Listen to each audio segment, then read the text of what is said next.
Hi everyone, and welcome to another episode of Mr. Carlson's Lab. Today we're going to build a circuit board together. In my previous video, where I repaired that power supply, I had many questions. Paul, how do you build your circuit boards? How do you make them? So I'm going to share that process with you, and as I go along, as I build these circuit boards through time, I amend my processes a little bit to make things a little bit more efficient. So anything that I haven't mentioned in the past, I'll share with you in this video. So let's get started. This is the printed circuit board that I'm going to be designing a replacement printed circuit board for. So basically, I'm going to be replacing this with a modern replacement. Why, you ask? Well, the IC that's normally in this socket is long since out of production, and they're getting hard to get. A lot of the times, you may find a replacement IC online in an auction or whatever, and they show a picture of a brand new IC, but when you order the IC, you receive it with solder on the pins. So they're pulls. This happens very frequently. And there are also lots of fakes floating around out there as well. So I don't want to be dealing with any of these issues. I want to use an IC or ICs that are current, still in production. And if anything goes wrong with it, I can just take a bunch of replacement ICs and make the power supply work again. So the ICs that I'm going to be using in the replacement design, I have rails of them, so I'm not too worried about that. So I'll just use those, and they're plentiful on this end. Now, if you're designing a printed circuit board just for yourself and it doesn't have to fit in any existing spot, you don't really have to be too accurate with your measurements, where you're putting your holes and stuff like that, because it's your own design. You can just build a circuit board and then drill the holes in your project box or whatever you're going to fit it into to match your circuit board. Very easy, right? Well, in this case, I have to make lots of measurements because my replacement board has to mount to the same area that where these holes are. There's little plastic standoffs that poke through here, but my board has to mount right onto those standoffs perfectly, and they have to fit perfectly into these holes. Not only that, my replacement board will have the exact same wiring configuration as this board right here. So when I'm designing my new board, I need to make sure that all of these connections go to the exact same areas. Wires clip onto here, right? There's little connectors that clip onto here, and then wires run off. So I have to make sure that all of these connect to the same area correctly and then lead to the appropriate parts of my replacement circuit board. Which leads to another thing. I have to desolder all of these pins, pull them out of the board, and then measure the hole, and then I'm going to measure the distance between the holes and the hole size for my replacement board as well. So when my replacement board is done, it will just snap right onto the standoffs. I can plug all the wires back onto the existing connections, and it will be a direct replacement for this board, maybe with some additional adjustments and things like that, and I'll talk about that as we go along. So I have lots of measurements to do. Get out the trusty caliper and start measuring the distances. It's just lots and lots of measurements to do. I got to measure between here and here. I got to measure these. As you can see, it's not perfectly square. It is rectangular, so I got to measure between here and take precise measurements, and I also have to measure the exact width of the board this way and the other way so that I get a very, very close replacement. And then, of course, I have to do lots of measuring with this. Since this capacitor right here is very, very good and it tests wonderful, I'm going to be reusing this. And it also helps maintain the look of the power supply as well a little bit. So it's kind of neat to use that. And I'll use a few of the pieces off of this printed circuit board for my replacement as well. The majority of this stuff will stay here, these old capacitors here and things like that.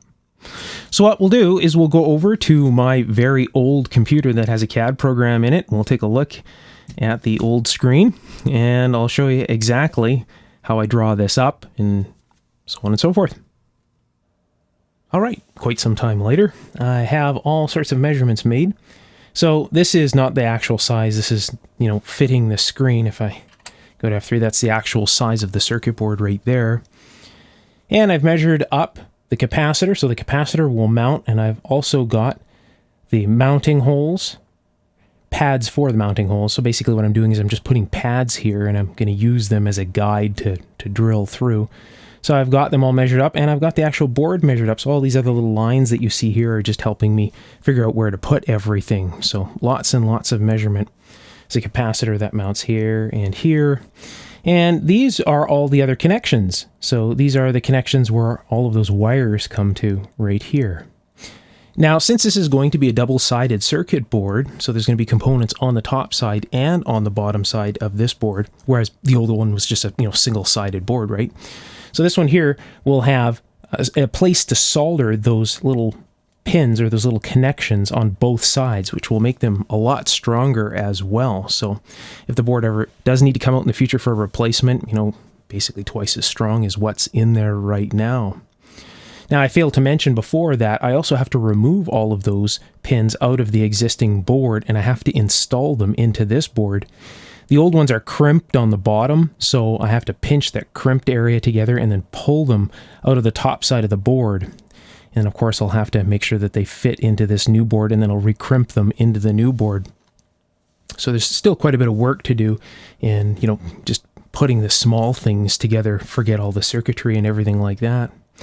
So I'll get the completed drawing here on the computer screen, and I'll be right back. Here's the completed replacement circuit board for that power supply. So this is a direct plug-in replacement. I'll just put this right in the same spot. All the wires will connect to the same area. This will fit right onto those little standoffs in the power supply, and it should function just like the original supply, maybe even just a little bit better. So the original design only had one IC. This one has two ICs in it. They're surface mount ICs, and they're on the bottom side of the circuit board here. They're UA 723s. So the UA 723 is about as common as dirt, and it's still available, and it's still in current production. And I have rails full of them, so I should be absolutely fine with these. If anything goes wrong, I can very easily replace these at any time. The reason I'm using two ICs is because the UA 723 will only bottom out at about 2 volts or around that, depending on your design. The original power supply design went down to 0 volts, so in order to get this to go down to 0 volts, I need a negative 5 volt floor. And that's what this section here does. So this is a UA 723 in a negative 5 volt regulator configuration with a PNP pass element right here. That is the floor for this main regulator IC, which controls the 2 large pass elements on the top side of the power supply on that top heatsink. So that's why I have 2 ICs right here. So this is an adjustment right here to set it at exactly 5.00 volts. This is a 0 volt set, or an offset if you want to call it. So basically what would happen is you set this up to 5.00 volts first, then you turn the main control on the power supply, the main voltage control, right down, so completely counterclockwise, and then you adjust this for 0 volts. And after that, this is pretty much set up. There's one other adjustment on the top side, and that's for the current limit setting, so that you can only, bring the current up so high. And I have it set at about 2.2 amps is where I found it to be quite comfortable. So this is a 500 ohm VR that's accessible from the top side of the power supply. Now, in order to give this circuit variable current control, I had to add a diode here because I had to utilize the drop across that diode. So since I'm drawing current through that diode and there's 0.6 of a volt drop across the diode's going to get a little bit warm. So I used some of the trace on the top side of the board to act as a heat sink. So when I put this surface mount diode in, I'm going to cut a small little square of silicon. There's a silicon heat pad that you use between semiconductor devices and heat sinks, right? It's kind of like the old mica spacer, but this is a soft rubber, silicon rubber pad that conducts heat very well. So I'm going to put a little square of that on the bottom side of the surface mount diode, and then I'll solder the diode down to the circuit board, and that will act as a heat sink for the body of the diode. You can see there's a lot of heat sink area where the diode itself is soldered to, and there's a lot of heatsink area on the other side of the diode as well. There's some thermal decoupling here between the current sense resistors right here. So you can see I don't want to transfer a whole lot of heat from the current sense resistors into this trace because this is, sinking heat off the diode. So there's some thermal decoupling right over here. I'll also put a little heatsink on the top of the diode as well. Now you might be asking yourself, why are you trying to keep the heat down so much on that diode? Well, whenever you heat a diode up, the forward changes of the diode. So for example, you can use diodes as temperature sensors, and I'm using one of them as a temperature sensor in my printed circuit board laminator. So at any rate, I want to keep that down because I'm going to get creeping happening. It's called voltage creep across that diode. The forward voltage is basically going to change across that diode as it gets warm. So if the forward voltage changes across that diode, basically what's going to happen is my current limit setting is going to change, in short. So I want to keep that diode, as cool as possible. Now the change isn't a whole lot, and the diode won't get very, incredibly hot in this situation. But, the cooler I can keep the diode, the better, the more stable the power supply. So little things that, really aren't talked about in power supply design a whole lot. At any rate, I go into more detail about the actual circuit design itself. This video is supposed to be about the actual layout and making the circuit board, so I'll try and stick to that. So if you want to hear more about the layout and the design and power supply design, I have a lot of that up on Patreon. In fact, I just talked about this whole thing up on Patreon. And I even did a measurement of the reference noise coming out of the UA723 compared to the LM723, and you might be actually pretty surprised about that. I sure was. At any rate, so that's all up there. But anyway, let's get back to the actual design. So whenever you're designing a double-sided board yourself at home, you're going to note that you don't have the, a plated through-hole option. So any vias that you put in the circuit board itself are going to have to be a piece of wire that you're going to put through and solder on both sides of the board. And that's why I try to keep the vias down. And that's the reason that I'm using surface mount components right here, because there's basically, there's nothing going through the other side of the board and all that kind of stuff. And I'm also using, 1206 jumpers so that I don't have to run any vias, drill more holes, and then run a trace on the other side of the board and then have it come back in, right? So whenever you're doing this, so this is, going to be a current carrying trace. So I'll use a piece of number 14 wire as a via right here. Now, whenever I'm drilling through one of these circuit boards, I'll actually measure the diameter of the number 14 wire, and I'll drill the hole very close to the diameter of that number 14 wire. And then I'll take a piece of number 14 copper, solid number 14 copper, and give it a bit of a pinch, just so it ovals it a little bit, so that when I push it through the actual circuit board material itself, the fibrous material of the board will hold that copper nice and steady, so I can solder it very easily on both sides without the via trying to fall out. So that's a little trick that I do. So I'll do that here, here, and here. Again, I'm trying to keep the vias down. Now I have bonus vias, I kind of call them. A bonus via is basically a via that you can utilize because you're soldering both sides anyways. So for example, I'm soldering both sides of these pins, these contacts here. So I may as well use them as a via, right? It's just basically a bonus at that point. So you can see I've got the top side of the board running in here, and then there's a trace running to the bottom side of the board here. And this is just a bleeder resistor for this large capacitor that's going to sit across here at any rate.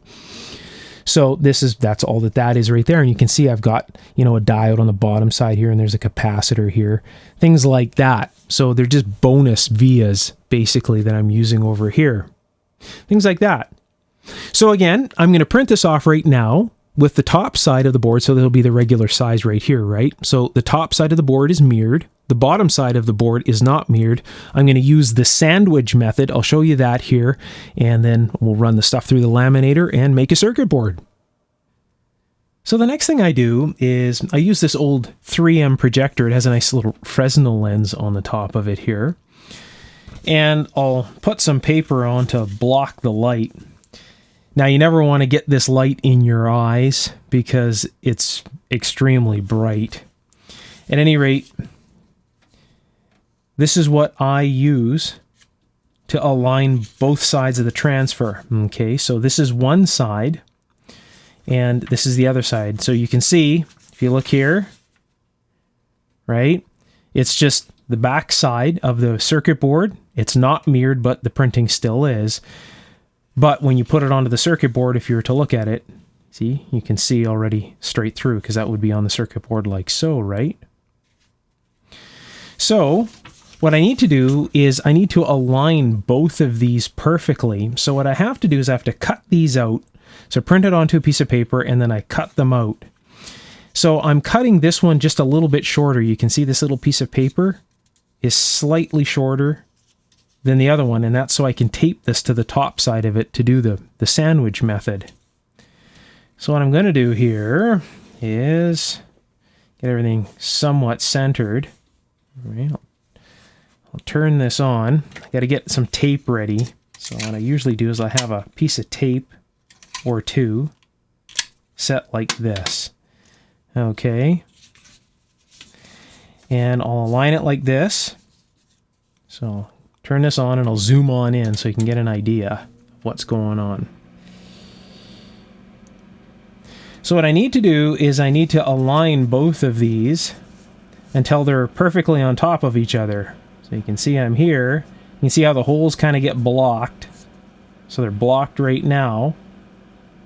But you see, oh, you can see light through that one. So that one's perfectly aligned. But you can see this one isn't. So I want to raise that one until I see light through it. Just like so. So I see light through this one. And a little bit of light through that. So I want to move this around right to about there. So I got light through this one and light through this one. So let's check the rest of them. It's looking pretty good so far. I'll just zoom on in so we can get a better look here. So I'm seeing light through all of these. So you want this alignment to be very, very good. And as you can see, even through just the smallest little holes, I'm seeing light. So I know at this point my alignment is pretty spot on. So at this point, I'm going to put down pressure on this. I'll back out just a little bit. Put down pressure on this without moving anything. I'll put a piece of tape here. Hold that completely flat and put another piece of tape right here. Then I'll recheck everything. So I'll zoom back on in. You have to press down on the paper, right? Because if it bubbles up, it kind of, you know, you'll lose that effect. So you can see that everything is aligning perfectly on here. So once that's done, so this is just a sample piece of paper. I'm not actually doing the toner transfer right now just because this is a little bit time sensitive. And doing this all on camera is, as you can see, is not very time sensitive. So now I have a piece of copper, double-sided copper circuit board. And this is cleaned up, so I just take a Scotch-Brite pad and I just, first of all, I'll go this way and then I'll go this way. All right, so I get a nice cross hatch going on and the surface is cleaned. Now, when I'm actually going to slip this into the real transfer, this is just an example transfer here, I'm going to have gloves on and I'll have cleaned this copper surface now with brake cleaner to get any oil or any debris off from my fingers. Once I've done that, I'll take a piece of this paper that I've cut, right? This is the actual paper that I use here, and I'll run this over the surface like this. This is a nice cut straight edge after it's been cleaned. Okay, so it's cleaned and dry. I'll run this over the, just like this, just to get sure, make sure there's no dust on the surface, because any dust that gets under the toner will cause an issue. And I'll do that to both sides. And then, at that point, I'll just put this back up here to block some of the light. And then at that point, the sandwich method is ready. So what I would do, again, I'd have gloves on when I'm doing this, right? I'll line this up till it's roughly centered, right? These are the edges. I've left a lot of extra room here, and I'll show you why in a little bit. It's another little trick for double-sided circuit boards. So I leave a lot on each side here, and I'll show you why. So I'll slide this in so you can see, like so. Line it up. Doesn't matter if it's straight or not, because this is all just stuff that's going to get cut away, right? So line it up like this, and at that point, make sure that it's flat. And when I run this through the laminator, I just run it through. I'll start like this. I'll feed it perfectly straight through the laminator, and it'll pull it through the laminator very slowly. I'll just shut this off here. I don't think I need this blazing light on here anymore. So I'll run this through, and the first pass, this will stick on both sides, right? Because the laminator's rollers are both very heavy. It'll stick perfectly on both sides. And then I'll do it about 2 or 3 times. And then what I do is, because this is now stuck, is I'll take an X-Acto knife and I'll just cut this paper off here and here. And then I'll flip it over and do the same thing here and here so that I just have a square piece of paper on each side. And then what I'll do is I'll run this through the laminator kind of on a 45-degree angle, like so. And I'll go, once it comes out the other side, I'll put it through so. And just many, many times like that until I have this completely stuck to the surface. Now I'll see if I can demonstrate that. Again, that process is a little bit time sensitive, so it's kind of hard to do on camera. So this is just printed off with just inkjet paper right here so I could show this to you. So I'm going to go print the actual transfer and do exactly what I've shown you. This thing exactly right here, right on this, line everything up, and then I'll get ready to feed this thing through the laminator. The toner transfer method is complete. I've run it through the laminator and I've soaked the paper in water. Again, this is done with a laser printer. This cannot be done with an inkjet printer. So you can see the water here is still dripping off of this. And as you can see, just peel the paper off.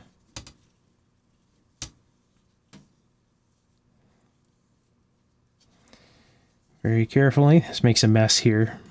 Usually doing this in a different area.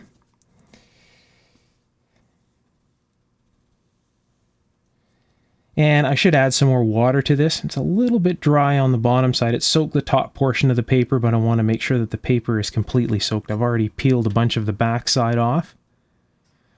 So I'll just go soak this in some more water and make sure this is thoroughly soaked, because you want to make sure that this just leaves the toner on here without taking the toner off with the paper when you peel the paper off. So you want to definitely make sure that the paper is well soaked. So I'll get that happening. Once this is all cleaned up, I'll come back and I'll explain why I've left so much on the sides here. All the paper has been taken off both sides. And after that's done, I wet the surface again and take a firm bristle toothbrush and just go over the entire surface just to make sure that I get all of the paper residue out of the little areas that need to etch. So I'll just zoom on in here. So you can see if there was any of the paper left, it would be opaque like that in those little holes. All these holes have to be perfectly clean in order for the ferric chloride to get in there and etch those little holes. So I go over the entire surface with a toothbrush. It really is quite a quick process, and it also lets you know if the toner has stuck to the surface properly. If you can toothbrush this and the toner comes off, obviously this hasn't been hot enough or it hasn't gone through the laminator enough times. So the same is for this side. Taking a toothbrush. Now you can see that there's a couple of little holes in this one pad. I use those as alignment points when I'm aligning this. I neglected to mention that. You may have seen it as I was putting this together. You'd see the 3 little holes light up.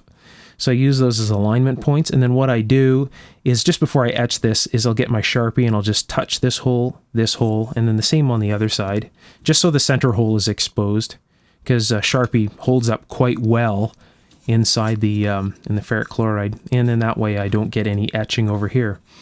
Usually what I do is I very carefully go over the layout and I look for, any type of a shallow spot or anything that may be wrong, because you can do touch up with a Sharpie if needed, but I would say 99% of the time I don't do anything. It just goes right into the ferric chloride from here. Now the reason I have this extra area here, this is a little trick, is I take nylon screws, okay? So I'll drill a hole that's roughly the same thread as the nylon screw, a little bit tight on it so I don't have to thread it or anything like that. And I'll put a hole here, a hole here, a hole here, and a hole here, and I'll thread these through just so they're through like so. And why is that? Well, when I put this into the ferric chloride bath, which is usually just a warmed up glass lock container with ferric chloride in it, once the ferric chloride is warm and this is in the solution, I take the glass lock container and I move the glass lock container like this to slosh the ferric chloride around, and it helps the etching go much, much faster. So a warm solution and moving the ferric chloride around will make the etching go extremely fast. So this will etch in probably about 7 minutes. At any rate, so these will stop this from dragging on the bottom of the glass as I'm moving it around. I also want to space this away from the bottom so that the ferric chloride can evenly move around on the surfaces. And just by threading some nylon screws, very simple like this, just threading some nylon screws through like this over here somewhere, so put 4 of them in, will help space it when I put it in there. So when I'm moving it, it's not dragging on the toner and trying to take the toner off. And it also allows the ferric chloride to move around. When I put this in liquid tin, it'll be the exact same thing. I'll have these in the circuit board as well. And I can just put this in the liquid tin, and the liquid tin will flow evenly on both sides, and I'll get a nice even tinning process on the circuit board. So doing the ferric chloride process here on the bench is wouldn't be a wise thing to do. That stuff stains like crazy. You have to be very careful with ferric chloride. So I'll do that in a safe area. I also, once I'm done with the actual etching, what I do is I put the ferric chloride in the glass lock container into a bag, and I just put the lid on top. Inside the glass lock containers, the lid has a seal on it, so it seals it tight so nothing leaks out. And I don't want it to leak out because ferric chloride is rather pricey now. And then what I'll do is I put the container into a bag, and with the lid off of the container on top of the bag, so what I'm not doing now is compressing the seal as it's sitting in storage, because that seal in the glass lock lid will end up compressing. So by putting it on top, I save that seal for the next time, and then when I put it on, it clamps down nice and tight. So I never leave the glass lock lid on. I put the ferric chloride and the glass lock container into a Ziploc bag, and then Ziploc it tight, and then put the glass lock lid upside down. I may be able to demonstrate that here in just a little bit. Here's a quick view of 4 nylon screws just roughly threaded in. So I just took a drill bit, drilled through, made sure that the nylon screws were a little bit tight, and then just threaded them through. So you can see it'll space it off of any surface so that as I'm agitating the solution, it will not rub the toner off in any way, shape, or form. Here's one of the spare glass lock containers that I have, and you can see the rubber seal under here. It seals down onto the glass really nice, and it stops anything from spilling out. It really seals quite nicely. So what I'll do is I'll fill this a quarter of the way up with ferric chloride, and I'll put this in, of course, before it's etched, right? And then put this on top, and clip this down like so, and then I'll heat the outside of the glass, usually in warm water. And then what I'll do is once the ferric chloride inside is warm, I'll just move this around like this, and the ferric chloride will slosh around inside. So for those of you that don't know the color of ferric chloride, it's about the color of a cola or something like that. It's about the same color, kind of a really dark brown color. And at any rate, end up sloshing it around like so. This here took about, in order to etch, this is already etched, I just have to take the toner off. It took about 7-8 minutes, something like that. And this was completely etched. So once it's etched, I take the thing out and clean the rest of the ferric chloride off. And then what I'll do is I'll slip this, I'll clean the edge off and clean the bottom portion of the lid because there's ferric chloride on this. And what I'll do is I'll slip this into a Ziploc bag, just like this, and then I'll make sure there's very little air so it's not bubbly, and then seal the Ziploc bag. And then what I'll do is I'll store this on top of the Ziploc bag just like this. That way the seal doesn't compress and get ruined over time. Now I use a thing called backer rod in order to replace these seals, and that works very well. So again, putting the seal on, or the lid on top so that the seal doesn't compress. I've removed the toner with lacquer thinner, and of course I've used all the appropriate safety precautions, wearing gloves in a well-ventilated area and so on. And I've also taken the edges of the board down to my little index lines so that it's nice and square. So now what I need to do is I need to drill out all of these holes to the appropriate sizes. And after all the holes are drilled, then what I'll do is I'll polish this up and put this into some liquid tin the board. And then after that, the only thing left to do is put the components on, put it in the power supply. All right, I'll see if I can catch some of the liquid tin action. So this stuff is pretty nasty stuff, so I gotta be kind of careful with it. You can see I've suspended the board as well, so I've got just some fibrous tubing holding it above the actual. See how quick that happens?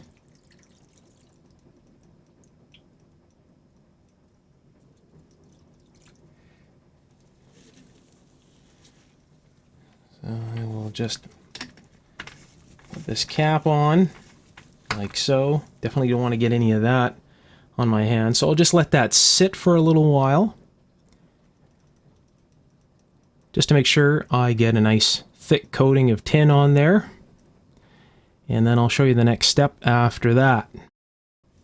Alright, so now that it is tin plated, so after it comes out of the solution, again, the solution is saved, it's put back into the bottle again, and then this is just cleaned off with water. And that's how it turns out. So now you can see some waves here, and I'd also like to make it look just a little bit shinier and get rid of that and kind of blend that in. So I use a little bit of Neverdull. So open this up here and grab a little bit of wadding out of here.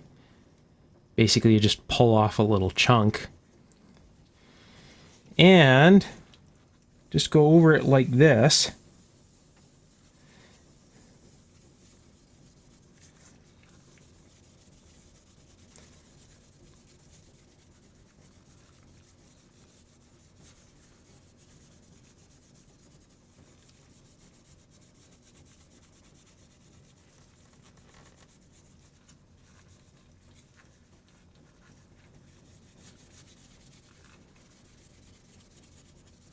Just until it's a little bit gray and hazy like what you see.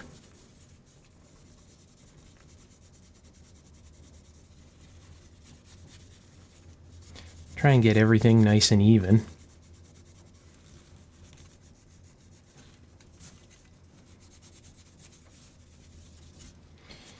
And then at that point, it's going to need to be washed off. As you can see, it kind of looks like it's staining the board. It's going to need to be washed off here. I'll go do that, and I'll show you the result on this one side of the board. Alright, after the Neverdull is done, as you can see, it's nice and shiny. Both sides. And that will take solder very well, and it'll look really nice when it's all finished. So now I have to remove all of the pins here. I've taken one out already. And I'll give you an idea of what that's all about. So I'll just randomly choose one and go about desoldering it.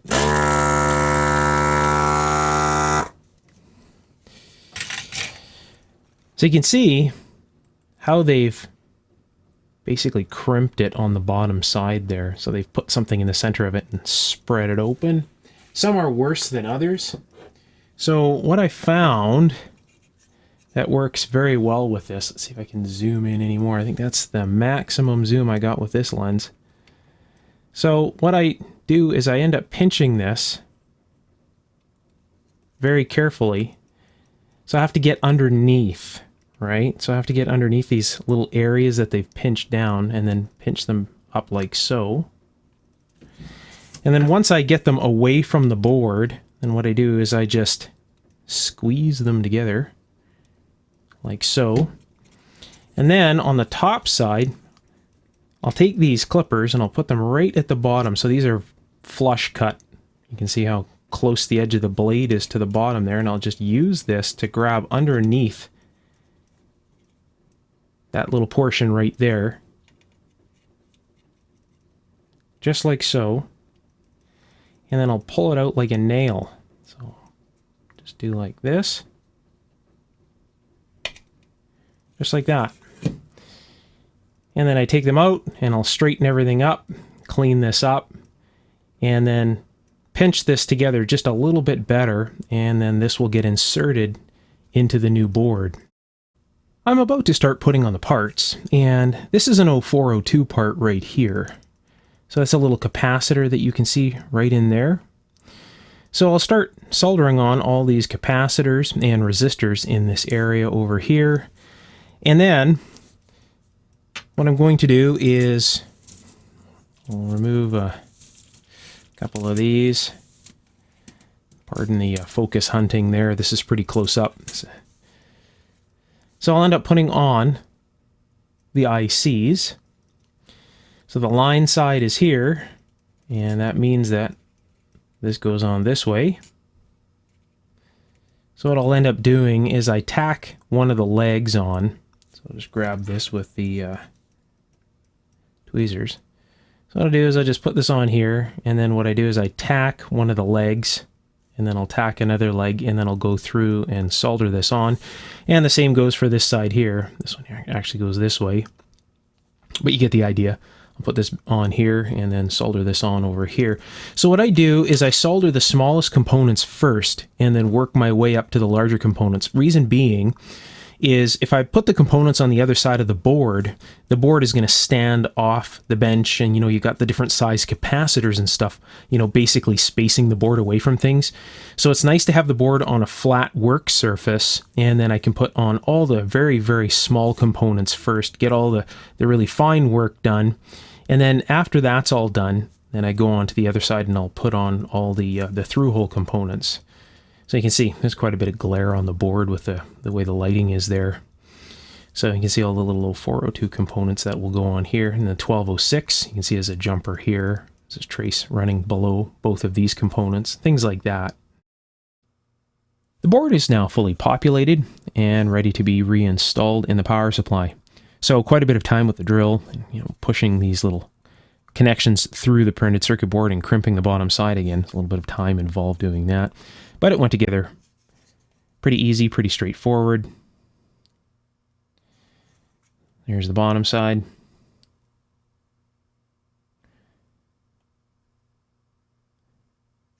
So let's put this thing in the power supply and see if the other side of the power supply comes to life. So if you haven't seen the previous video regarding this power supply,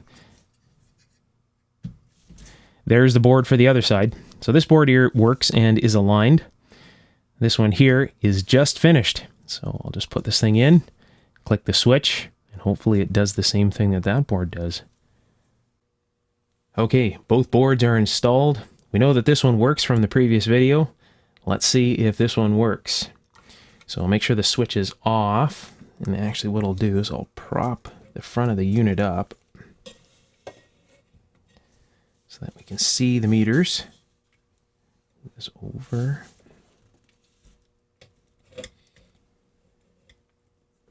And that should be okay. All right, plug it in, make sure this thing is off first. So I'm going to plug this thing into my isolation transformer and current limited variac supply. I don't know where the voltages are set. We'll just set them somewhere. All right, what do you think? Hopefully it works. Let's find out. Well, so far it's looking good. It's looking very good.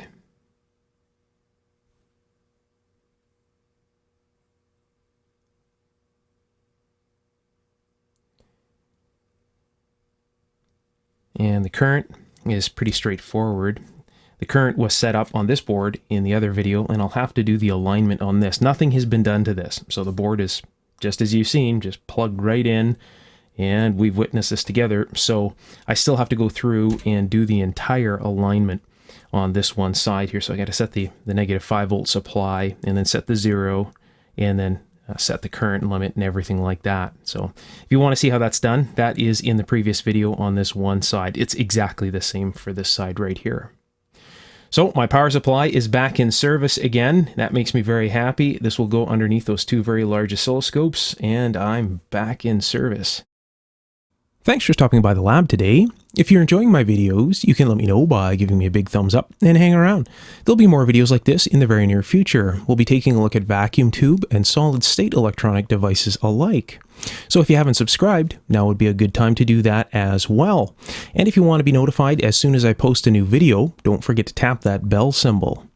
If you're interested in taking your electronics knowledge to the next level and learning electronics in a very different and effective way, and gaining access to many of my personal inventions and designs, you're definitely going to want to check out my ongoing electronics course on Patreon. I'll put the link just below the video's description under the Show More tab, and I'll pin the link at the top of the comments section. Until next time, take care. Bye for now.